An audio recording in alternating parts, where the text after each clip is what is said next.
Periva Sharanam, Glimpses from Sri MahaPeriyava's Life History, Volume 2, Chapter 9, The Beginning of 21-year-long Travels, 1919 to 1939, continued. Year 1922. First visit to Rameshwaram. After visiting numerous places, Mannargudi, Badavur, Kunniyur, Chittamalli, Alangadu, Pattukottai, Arantangi, Avudayar Kovil and others, MahaPeriyava travelled to Rameshwaram, a southern city considered to be one of the holiest to Hindus. Rameshwara means Lord of Rama in Sanskrit, an epithet of Shiva. Rameshwaram is located on Pamban Island in the Gulf of Mannar at the southern tip of the Indian peninsula.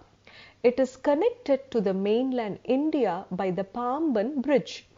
The railway authorities had arranged for MahaPeriyava to walk over the Pamban Strait railway bridge over the sea to reach Rameshwaram. The Shiva deity installed in Rameshwaram is called by the name Ramanatha Swami. The deity appears in the form of a lingam in Rameshwaram. There are 12 Jyotirlingams in India and Ramanatha Lingam in Rameshwaram is one of them.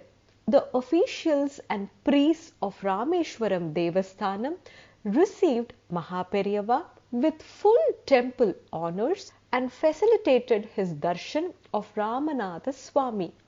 Following tradition, MahaPeriyava took some sand from Ramasetu to mix it later in the river Ganges. The sand taken by MahaPeriyava was kept in the puja for 12 years until it was mixed in the holy rivers at Triveni Sangam in Prayag on July 25, 1934. Handloom ropes, support for national cause. Mahatma Gandhi's nationalist plans gave importance to the production of handloom cloth in India. At the time, many patriotic leaders used to discard garments made out of mill-made cloth imported from England and burn them. Since the year 1918, when handloom garments were sold in the market, MahaPeriyava started wearing handloom robes to support the national cause. He felt happy wearing the khadi robes even if the hand-woven cloth was rough. Before visiting Rameshwaram, MahaPeriyava had arranged to procure a pair of handloom garments for each of the mutt staff. When he took a dip in the ocean at Dhanushkodi, he encouraged the staff to discard their garments made with mill-made cloth into the ocean instead of burning them and wear the handloom garments to support the national cause. Counseling on anger management. One day, while MahaPeriyava was walking on the beach, a large crowd of devotees followed him. The crowd included people of all castes and communities, rich and the poor. In the jostling that ensued to see MahaPeriyava, one of the very poor persons got himself caught on the walking path of MahaPeriyava. Seeing the path blocked, an agitated Mirasdar, landlord, got very angry and beat the poor man with a stick so harshly that it caused a bleeding wound on him. On seeing this unpleasant sight, the ever compassionate MahaPeriyava could not bear it and counselled the Mirasdar briefly but strongly in the following words. You are a well-learned man with knowledge of Shastras. The Almighty God has graciously endowed you with adequate wealth and plenty of intelligence. With your Shastric knowledge, you should have the qualities of forbearance and kindness towards all fellow beings. The very first thing that any man should do is to manage anger.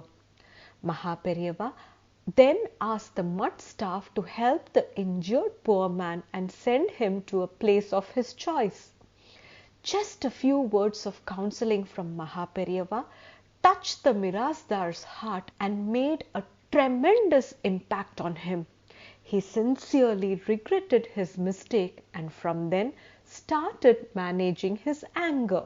In later life, this landlord renounced worldly life, adopted sannyashram and became an Atmajnani, one who with self-knowledge. MahaPeriyava's counseling is relevant even today when many people tend to flare up even on small issues. Royal receptions. During the month of October 1922, two kings received and hosted MahaPeriyava.